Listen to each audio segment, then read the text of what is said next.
Hello there, listeners. It's Susie New from the Australian Society of Anaesthetists, and thank you for listening to our podcast. This is episode 76 of the Australian Anaesthesia podcast, and it's where we talk about all things relevant to anaesthesia in Australia. In this episode, we're taking a little bit of a sideways detour, and we're going to be talking about podcasting. And there's two reasons why. First of all, I've had a few requests over the years, but particularly lately, on how to make a podcast. So for all the people who've asked me recently, this episode is for you. I'm really keen to support up-and-coming podcasters. Of course, I think it's a fantastic medium. It's one of the few forms of content that you can access whilst you're doing something else, like driving or doing the dishes or whatever it is. You can't watch a YouTube video or catch up on a webinar when you're doing those things, and you can't be reading a book or a journal article. So I'm hoping this helps you while away your time in a really productive manner. Also, I'd love to see more podcasts out there from anaesthetists and pain physicians and so forth, because I think anything that showcases the breadth and depth of talent of Australian anaesthetists and pain physicians is fantastic. And it's great to be sharing our knowledge and expertise with the world. And despite being involved in making a lot of other content for the ASA, I'd actually prefer not to be the one always in front of the camera and the microphone. So I'd love to see other people out there. Anywho, I'll get on to the second reason for this episode at the end of the podcast, because I am super excited about introducing our guest today. In this episode, I'm joined by Kate Pentecost, who is one of our ASA staff members. She, at the ASA, is the curator, librarian and archivist for the Dr Harry Daly Museum and our library collection. Kate, in her previous roles, happens to be our content producer and has been host and producer of a podcast series called Into the Silent World, which you'll hear us talk about in this podcast. So this is a little bit different from our usual conversational style. Kate and I are bouncing a lot of great ideas off each other about the journey that we undertook in becoming podcasters. Hope you enjoy, and let's get into it.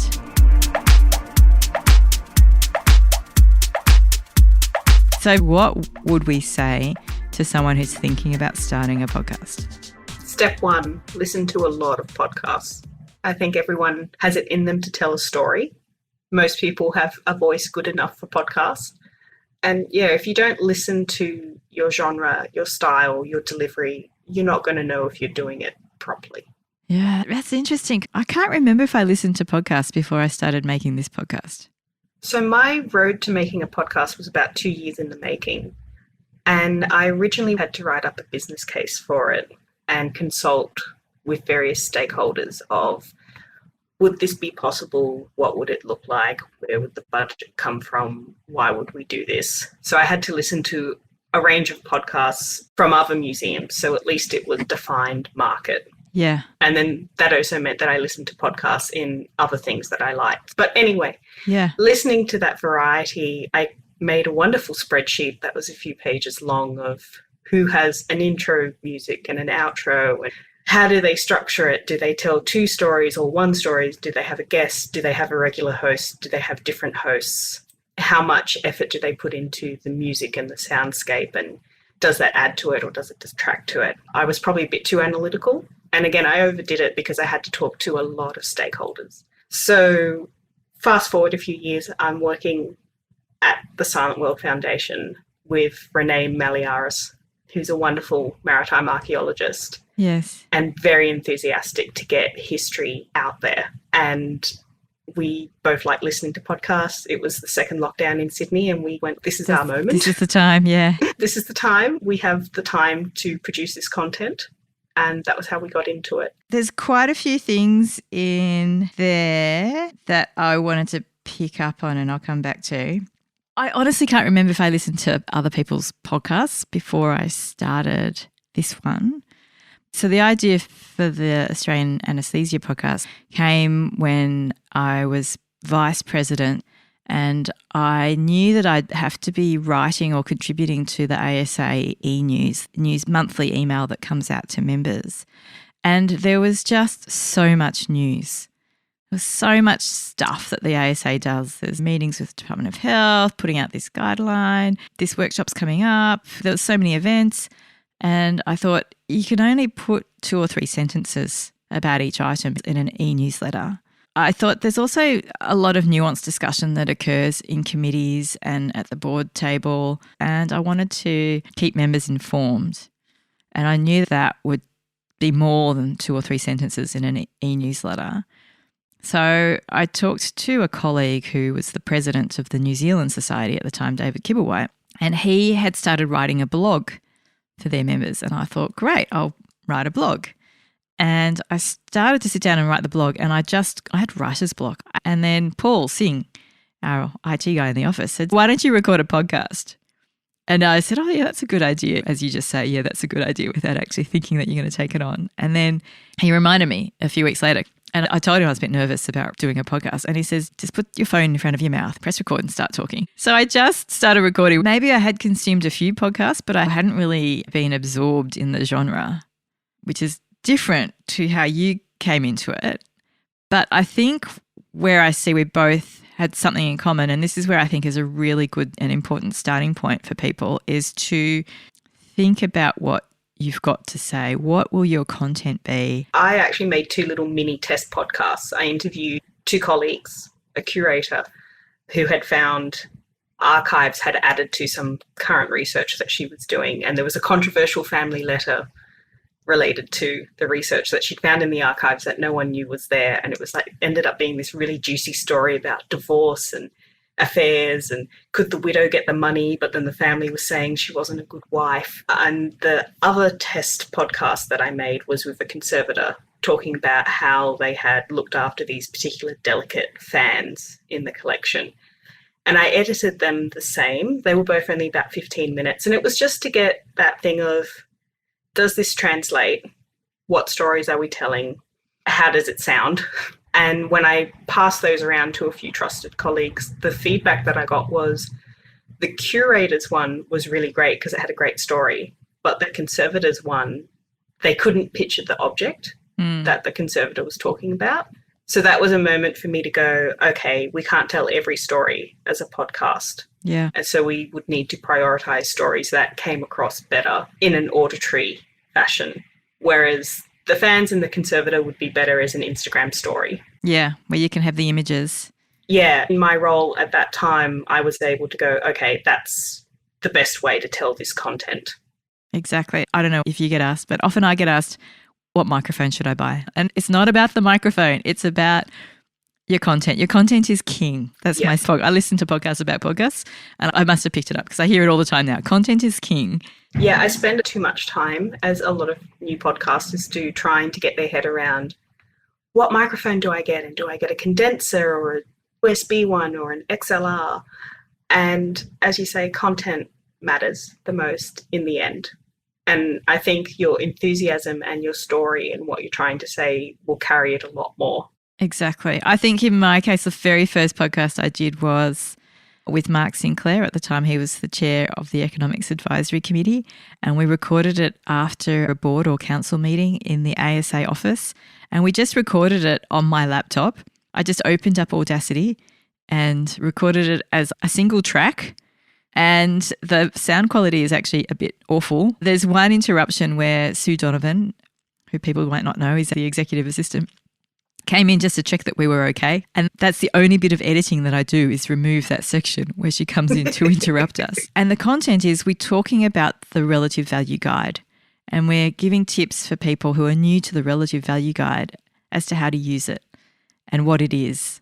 I keep going back and looking at that podcast and thinking maybe we should delete it. We've come a long way in terms of production.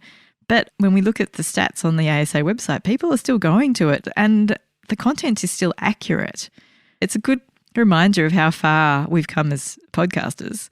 People are still finding it, so I don't want to remove it. And I find when I was asking people when I was getting into podcasts, do you go back and listen to the first episode and then work your way through? And I tend to be a start at the recent and go backwards. So I did notice some shows had improved their audio quality a lot. And then you get really proud of them because you're like, oh, wow, they've come. Exactly. You go on the audio journey with them. So I think particularly for early shows, people end up being quite forgiving. And I think that's a really important lesson for people, because people can get so caught up on wanting to have perfect audio quality that they lose the value of sharing their content with the world. Yes, and that's something that stopped me for a long time as well. I think Renee and I probably actually could have gone a year earlier because we wanted to put out a really polished product because we're quite a small, very dedicated team at Silent World. And we wanted to put out a podcast that, as close as possible, could compete with, say, the Smithsonian Side Door that's co-produced with NPR.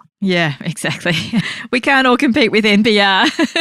Exactly. Proper radio producers and proper sound booths and audio engineers. Yeah. That's the great thing about podcasting is you can be your indie podcaster and have your very basic audio set up and go around making content for not that much cost.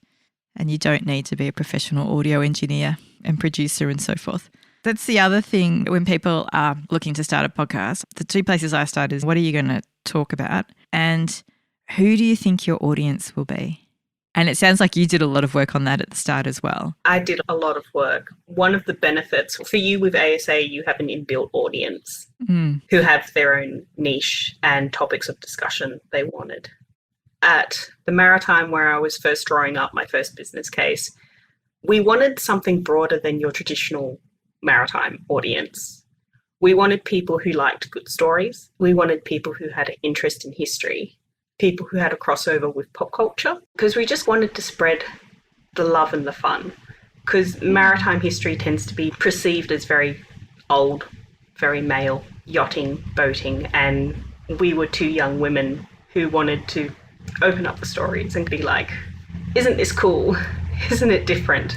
It reminds me 3 or 4 months into podcasting, I thought, oh, maybe I should actually learn more. I'm actually just doing what Paul suggested and I'm just sticking my phone in front of my face and pressing record and then just publishing out to the ASA members. And the ASA members were very gracious and saying that they were enjoying the content. And then, of course, the pandemic came in because I was meeting with so many people from the US and Canada and the UK who all had different experiences in terms of the pandemic and in terms of respiratory protection. So it became this really handy way for me to get information out really quickly to ASA members. But then after a while, I thought maybe I should actually try and learn more about this. So I did a podcasting workshop and it was run by Seth Godin, who has written a book called This Is Marketing.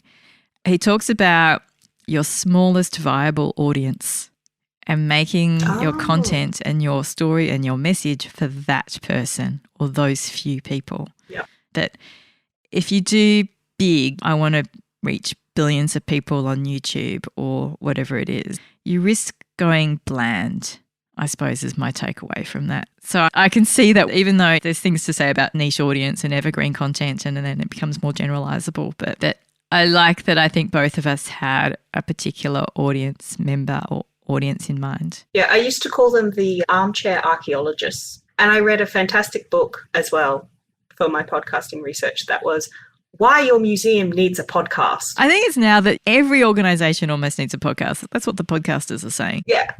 And as you say, it's a good way to get things out quickly. And in COVID times, I think people were quite happy for such a quick pivot and quite forgiving of audio quality or other things because at least there was something to consume. The other big theme that I picked up in what you were saying at the start was the need for feedback. I didn't realise it when I went into that podcasting course that I did, but it was great going through this period with people who were at the same stage. So we'd all be doing our lessons together and we'd have each other to feedback and critique each other's work. And there's a lot of work in that workshop about being open and trusting with our feedback and constructive. And for example, when it came to producing the cover art, we'd all have go. And of course, I was really lucky because I was doing it on behalf of the ASA, so I could just ask our graphic designer, hey, design me cover art. But then I could feed it back into the group and we'd all provide feedback on each other's cover art. So it was just this fantastic opportunity. I really recommend it. But it also sounds like you went through that. You had pilots and you had a small group or trusted colleagues that you could share your work with and they could give you good constructive feedback. Yeah, I was very lucky at the Maritime. Even though I didn't end up producing a podcast there, I did a lot of the groundwork. That meant that by the time I was at Silent World and we're in the middle of the pandemic, I could just jump into it. I had actually joined a Facebook group for podcasters, and every other week there was a discussion of which cover art should I choose? Here's 4 mock-ups, and just reading through those comments every so often, it really helped. Yeah, so you need that feedback. Definitely. When you first start creating, and I think even when you continue, it's good, isn't it? It's really valuable because I want to know that people are getting something out of it. And hopefully that something is what I've designed it to be. Because it was a scripted podcast by the time I finished editing it. So you do an outline, write the script while you're researching. We'd do a dry run through, then we would record it, and then I would edit it. So I would have heard the thing at least 6 times over. And I'd get to the end and be like, is that joke actually funny? Does that point about that ship that we're making actually make sense? So yeah, getting audience feedback is really totally invaluable. It's good that you mentioned the Facebook group. The group that I went through, my podcasting workshop, we're still meeting regularly, and there's heaps of online communities out there for podcasters. So I think it's really valuable to join one where you feel like you can share your work and where people can give you constructive feedback on it. For me, there were big tips for podcasting was to look at what your content's going to be, think about who your audience will be, and then try and join some community to help you develop your podcast. Did you have any other big tips that you wanted to throw in there? One of my biggest tips is if you are using music or sound effects, you want to get them with the correct copyright license. You don't want to go through all the effort of adding them and then uploading it and getting a copyright strike. That's true. And there's heaps of free music archives. There is, but as I said to Renee when we were producing Into the Silent World, I was like, we're going to pay for a good sound library and good music because I have gone through all the free stuff over the years at the Maritime and it hurts my soul a little bit. I was the same with ours. The first thing we did was use free music, and then after a while I thought, no, I think an artist should get paid for what they create and give the right attributions and everything as well. Yeah, we did pay for the theme music for Into the Silent World. Renee had contacts for Sydney's #1 pirate band and they recorded our theme song because we wanted to know that we could use that music as often as we wanted across all platforms. We kindly asked, and he agreed, Dr. Mark Suss to compose the music for the most recent podcast. So it's great having talented musicians in our membership as well. It is. It pays off, doesn't it? So sound libraries like Epidemic Sound, Artlisto, there's several out there now. Yep. So yes, just do check your copyrights. And if you're struggling to find them, a lot of people in the podcast community will also know as well. And what I found in ours was sometimes the copyright laws were different between different countries. So it was really useful to be able to talk to other Australian podcasters, in my case, to find out what they were doing in terms of their music. Yeah, and that's the thing of either you pay a local artist and you know that you've got your copyright, or you go with a big sound library that has the correct copyright license, and most of them will be for worldwide distribution now. Yeah. The other thing I would say is there's lots of really good resources out there. But joining things, as we've discussed, Facebook groups, communities, a good little multi-week or multi-month podcast course is probably worth it. There's a ton of how-to things on YouTube that are probably enough to dip your toe into. Yep. And also 2 of my favourite resources were NPR has a whole subsection of their website about recording for podcasts. Yeah, they have good tips on voice quality and things like that, don't they? True. Yeah, basically everything you'd need to record from amateur through to pro, they have it there. Yeah, NPR's a fantastic resource. And Buzzsprout, which is a podcast hosting service, have a fantastic blog that has so many easy-to-read articles about anything and everything podcasting, and they update them regularly. So if you have that question of what microphone do I buy, head straight to their blog and it will give you the super expensive mic and the really cheap mic and the in-between mic. I like Podcastage on YouTube. Oh. I go to him for all my tech equipment reviews before I buy anything. Yep. He does great reviews and he's very funny. He does a good podcast too. Oh, cool. Look that up. And the other thing is, which I probably should have done a little bit more of, I ran out of a bit of energy, was actually making sure if you've gone to all the trouble of having fantastic audio and the best mic and the best interviews and fantastic content, actually having time and energy to do the marketing, even if it's just set up a Twitter, set up an Instagram, have the actual little audio clips set to video, ready to go, and just spread the word out there. I found uploading it to the host and actually getting the host to feed out to Spotify and Apple Music and all those places, wherever you listen to your podcast. That was quite easy and inbuilt with our podcast host, but the actual marketing, yes, is different. Yes. There's heaps of podcasts on marketing podcasts and doing it for business and remuneration and all that sort of stuff. And I listened to one recently and it said you should be spending at least the same amount of time on marketing as you do on producing your podcast, which I thought was, whoa, you're probably right. And I'm just really lucky we have a established audience. That's why I have not been focusing so much on the marketing side. As you say, you already have ASA's LinkedIn and Twitter and email list ready to go. I was lucky. Yeah. All right. Let's do some quick fire questions on that because there'll be some people who are new to podcasting who won't know some of those things that we just talked about. So let's just go through some of the nuts and bolts of what we do. All right. One that you mentioned before was time. How much time do you think it takes to record an episode of your podcast? I think it was a bit time heavy because it wasn't an interview style podcast. It was a narrative storytelling one. So I did work out for each page of script would probably take 15 to 20 minutes to record. And then when it's a 40-minute episode, it's taking me 2 hours to edit. That's pretty good. Thank you. Because there's layers of music, layers of sound effects. Yeah. And I was also manually fixing our voices as we went. So I was like, a 20-minute podcast means half as much.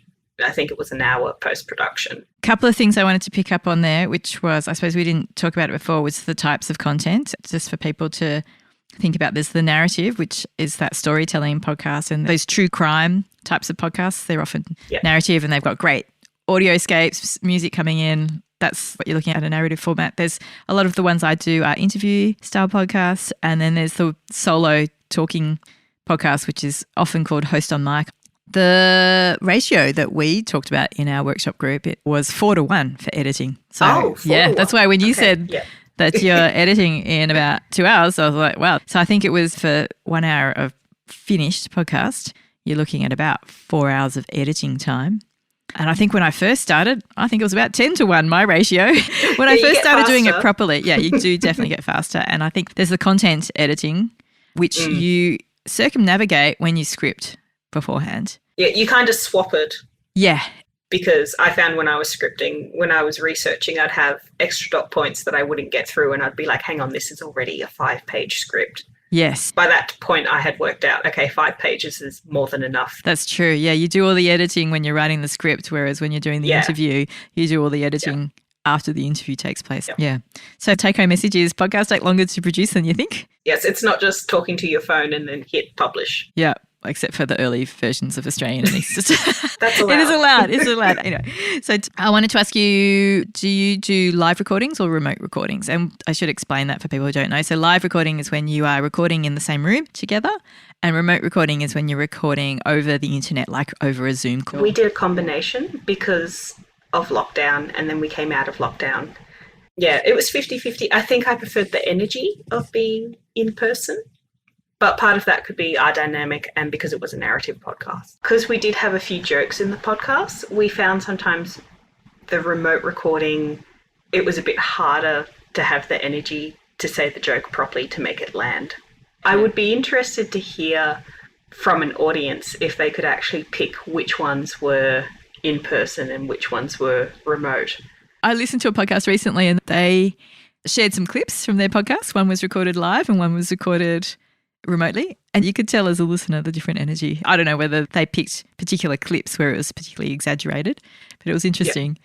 All right, now the big question that everyone asks, audio equipment. So what are you using to record your podcast? I was using a Rode USB mini mic that they've just brought out on my end, and eventually Renee also got the same mic as well. Mm-hmm. We used the Rode Connect software to record, particularly when we were in person. Yes. So that is USB based. It feeds it into my computer and then I was in charge of the audio things. So you plug in both USB mics directly into your computer, so you needed to have at least 2 USB ports. Yeah. And I like that you called it the audio software. It makes so much sense to call it audio software. I think the technical term was the DAW, the digital audio workstation. Like, what door are you using? And I'm just like, the front door when I come home. Just your audio. We did try an online, it's different from Riverside. I can't remember the name of it now. We did test that one from home, but we had too much lag on each side. So that was a bit too hard. And what I liked about Rode Connect was when Renee was dialing in remotely via Zoom, I could connect that as a virtual input. Yes. So it acted on the audio software as if she just had a mic connected to my computer. Great, because that's the tricky thing, isn't it? For people who are setting up and thinking about how they're going to record. So when you're using a remote recording platform, there's plenty out there. You can record on Zoom or on Skype, which most people are familiar with. There's purpose-built ones. As I said, I'm using Riverside. I used to use Squadcast. They can be a bit glitchy at times, like anything.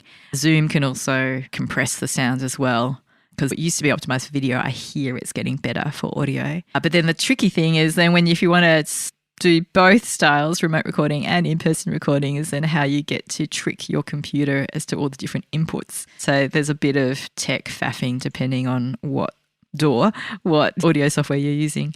Just to fill in my side, I am recording on a Shure SM58. It's the classic microphone that the rock bands use. It's almost indestructible. It was the only thing I could get during the pandemic when I finally realized I should pay attention to audio quality.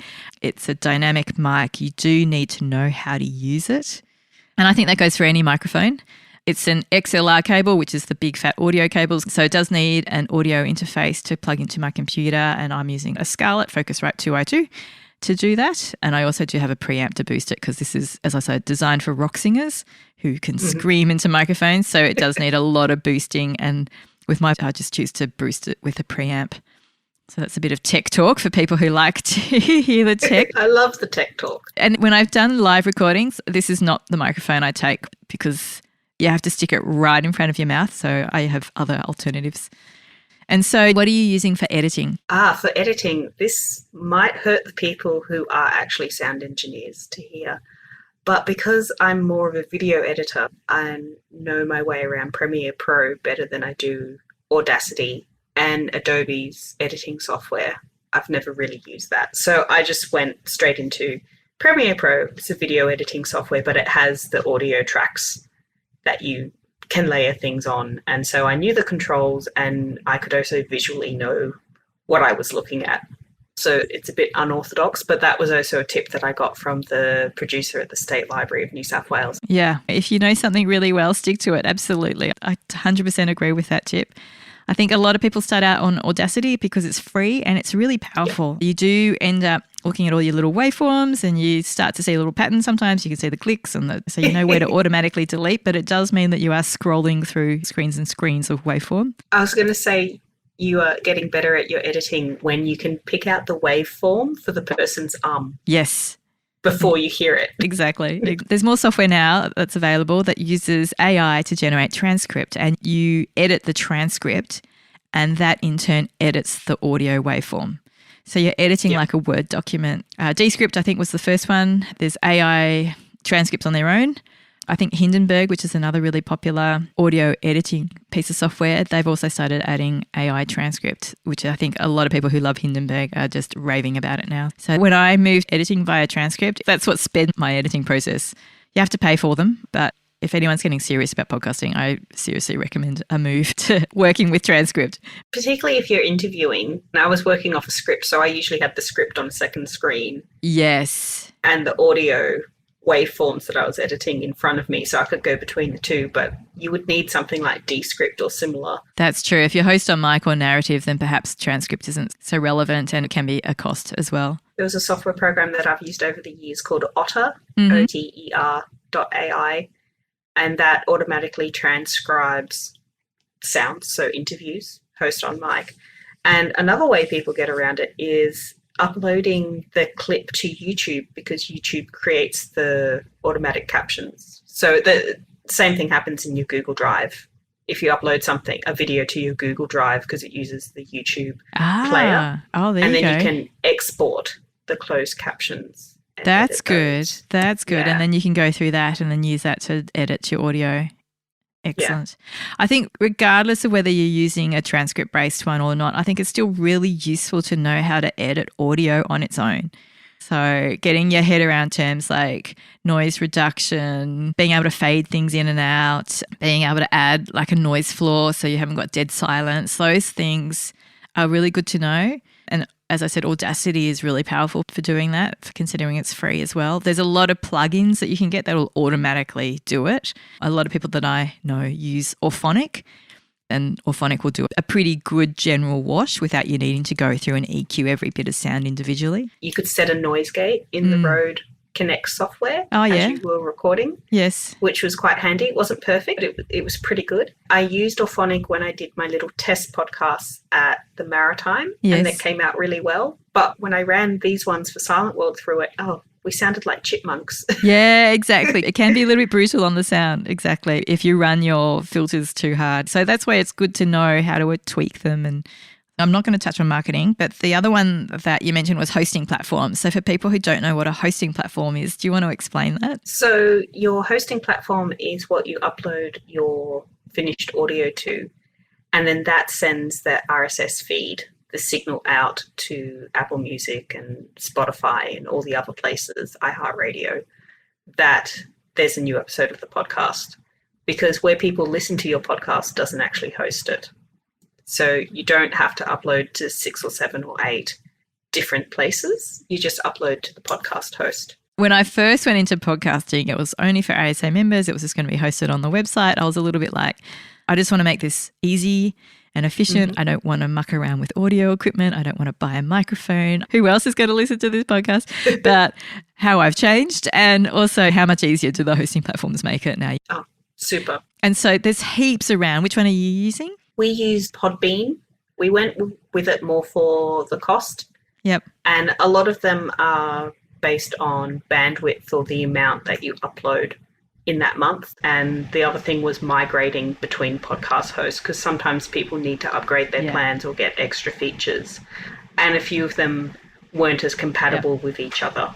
So who do you guys? I'm on Captivate, and I migrated. It was really easy to migrate, and that was one of the reasons I chose the first one that I went with. And then I migrated into Captivate because Captivate lets you host as many podcasts as you want.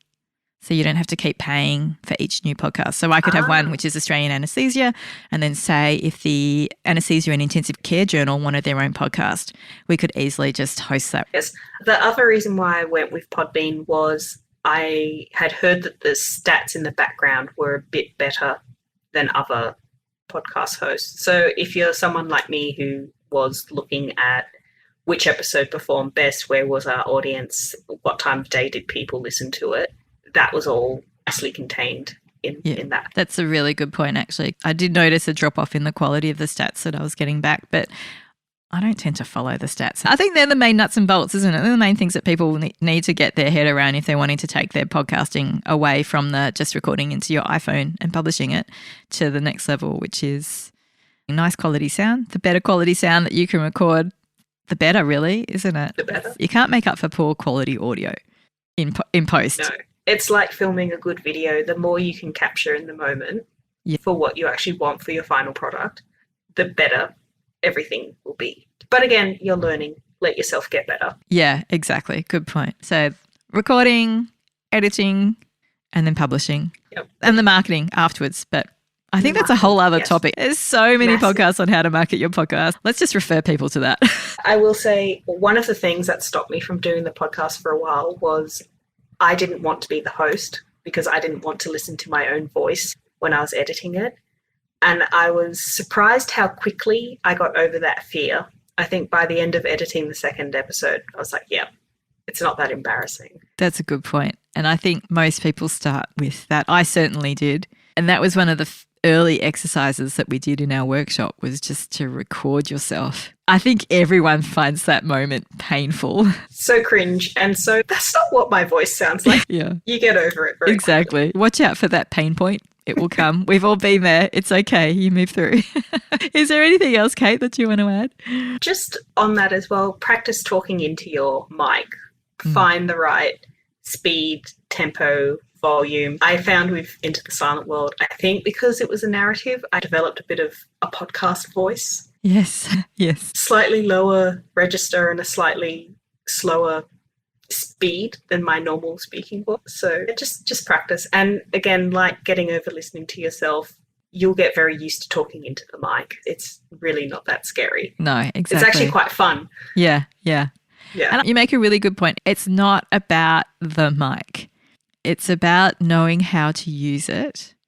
And I think it's also about being in a good environment for it, which is part of knowing how to use it. And with that, you can get a lot out of mics, be they dynamic or condenser mics. Renee and I ended up using the same mic, but we both used it in slightly different ways. Yeah. I preferred to talk directly into mine, and she preferred to talk to hers from the side because she had done a bit of radio and that was what she already had. She used a boom arm for hers. I tended just to put mine on a pile of books. Every mic will make your voice sound a little bit different when you talk to the really high-end audio guys and they talk about finding the right mic for your particular voice. There's a whole rabbit hole you can just go down into when you start looking at mics. Oh, and I do have a question for you. Do you have your go-to podcast that you always listen to? Oh, my go-to. I'm very fickle when it comes to podcasts. I have different segments. If I'm going through I need to focus on keeping up to date. A lot of the software gets updated. I don't know if you've heard of Podcast 2.0 software that's come out now for how the metadata is being captured. So when there's been big tech advances, I'll go back and listen to the podcasts on podcasting. Sometimes it's medical podcasts. I suppose I do like the tech gear. And as I mentioned before, I do Podcastage for his tech equipment reviews as well as his just general podcasts. What about you? Again, love story-based podcasts. I love listening to Stories of Scotland, which is about Scottish history and folklore.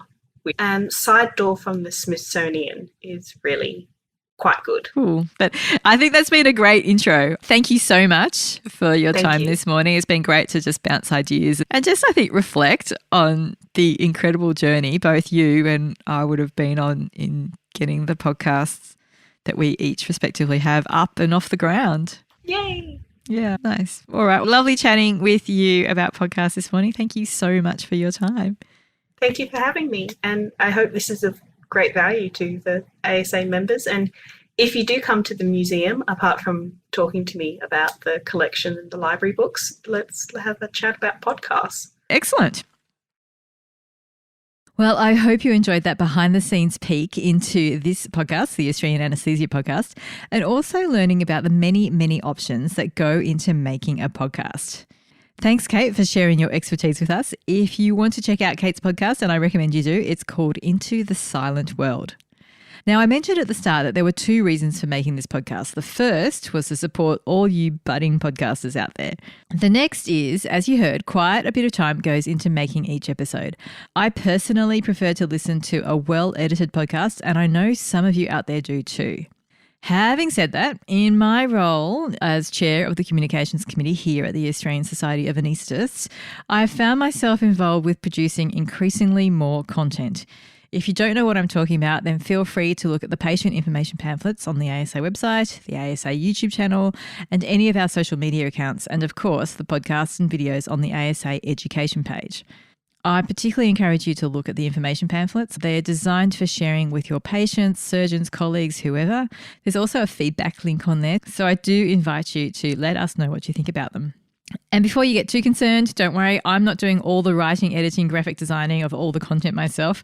We have a great team here pulling this all together at the ASA, and also the fantastic PAC, or Professional Issues Advisory Committee, and Economics Advisory Committee, otherwise known as EAC, ensuring that we're delivering accurate and up-to-date information. Thank you, thank you, thank you. Moving forwards, I'm still aiming to bring you an episode of the Australian Anaesthesia podcast every fortnight, but what I am keen to do is relax a little of the editing, so you might see some longer episodes coming up, perhaps some conversations that will be spread across 2 episodes, more giggles, more ums, that sort of thing. And hoping through that you're not going to be disheartened by learning a little bit more about me or my guests in the process. Yeah, so keen to hear your thoughts. Do you like the super tight edited podcast? Are you happy to listen to something that's a little bit more relaxed in the editing? Maybe it's too early to tell. Feel free to let us know. If you'd like to find out more about the museum, about Kate, or about podcasting, then please feel free to drop into the museum in Chandler Street in Naremburn in Sydney. And if you have an up-and-coming podcast, then I'd love to hear about it. podcast@asa.org.au is the best email to contact me on.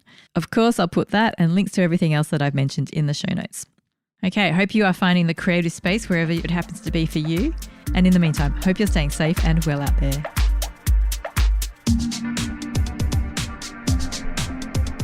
Thank you for listening to the Australian Anaesthesia podcast, which can be found on all the major podcast hosting platforms, as well as YouTube.